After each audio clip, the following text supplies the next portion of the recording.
Katika jukumu hili ni lazima tulifanye kwa pamoja, kwa mashirikiano. Tutapata mafunzo hapa, tutapata uelewa, tutapata na assignment za kwenda kufanya huko tunakokwenda. Ifike mahali sasa kwamba tukirudi huko katika vituo vyetu, cha kwanza tuwashirikishe wale wenzetu ambao wako pale ofisini. Pimaji wa maeneo yetu ya shule inakotekelezwa hii miradi. Unaweza kukuta miradi inatekelezwa katika halmashauri, wapimaji wako katika halmashauri husika, mtoa hati au mwandaji wa hati kabla haijaenda kwa afisa ardhi wa mkoa yuko pale pale kwenye halmashauri. Lakini inachukua miezi 5, 6, mwaka au miaka hati haijapatikana. Hadi unafika mahala inakuja kukagua mradi, tunapigwa hoja kwamba shule hii haina hati. Sasa masuala haya yanatia aibu. Yanatia aibu sana. Kwa hivyo niombeni kwamba tuende sasa na kasi tofauti, tusifanye mazoea, tusifanye business as usual, tuhakikishe kwamba kila ambacho tutaelekezwa katika mafunzo haya, mahitaji yote yale ambayo kiunzi kitakachotolewa kinaelekeza tuyafanyie kazi, basi tuende tukayafanyie kazi kwa design tofauti. Lengo kubwa la mradi wa SEQUIP ni kuinua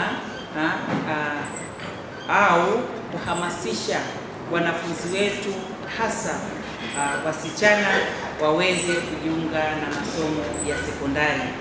Na tunawahamasishaje au wizara inafanyaje?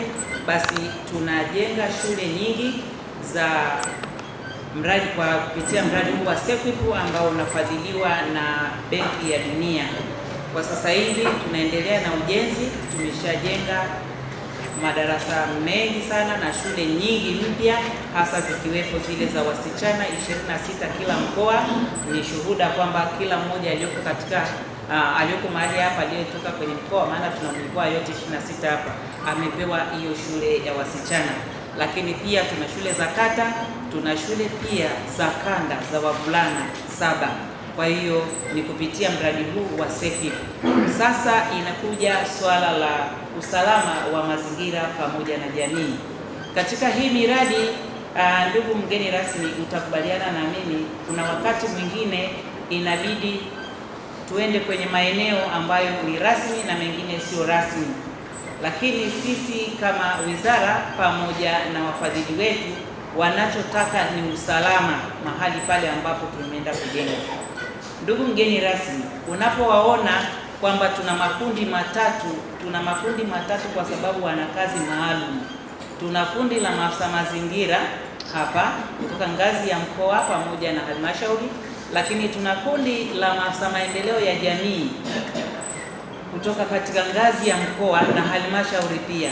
Tuna kundi pia la waratibu wa mradi wa SEQUIP. Kwa nini haya makundi yote matatu yako hapa? Ni kwa sababu ya kazi zao, hawawezi kufanya kazi wakiwa peke yao, lazima waungane, washirikiane. Kwa hiyo mratibu wa SEQUIP aliyeko hapa akishabainisha mahali wanapoenda kujenga mradi wa SEQUIP, lazima ashirikishe afisa mazingira akalione eneo, lazima ashirikishe afisa maendeleo akalione eneo, kwa sababu afisa maendeleo ndio anaelewana na anajuana na wanajamii pale. Lazima washirikiane, waelewe kwamba ili eneo ni halali na halina madhara yoyote kwenye jamii. Ule mradi una mambo 10 ambao ni standard katika jamii na mazingira.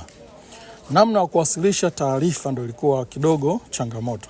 Kwa leo tumepata mwarobaini wa kuwa na electronic mfumo wa uwasilishaji wa taarifa kielektroniki, ambapo tumeanza kupokea mafunzo tarehe 21 na tumaliza tarehe 25.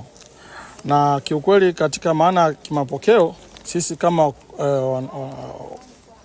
ambao ni washiriki tumepokea kwanza mafunzo haya kwa weledi, lakini pia tumeona yanatija, kwa sababu sasa hivi tutakuwa tutafutani kwa kuandika